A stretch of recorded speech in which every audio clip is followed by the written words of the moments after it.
This is outdoor solar panel which converts energy into electricity, and this electricity is pumped inside the kitchen through these wires.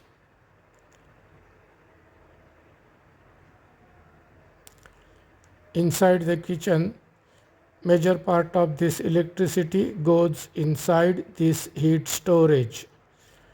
This heat storage stores the energy in the form of heat and can be used for cooking.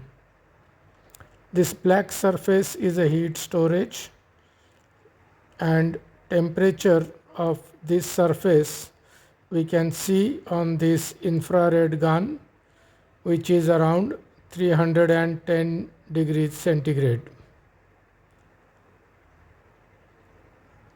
If we sprinkle water on this hot surface, you can see it instantly evaporates. While cooking, we remove the insulated cover,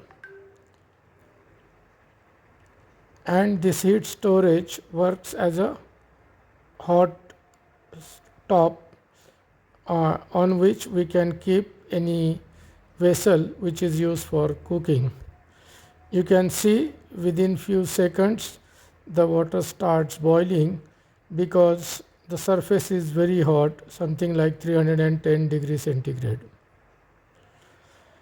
Apart from heat storage for cooking, there is a charge controller with a battery, and which keeps some lamps and charging of cell phones. That is possible with this solar charger and a battery. So there is a storage of electricity as well as storage of heat.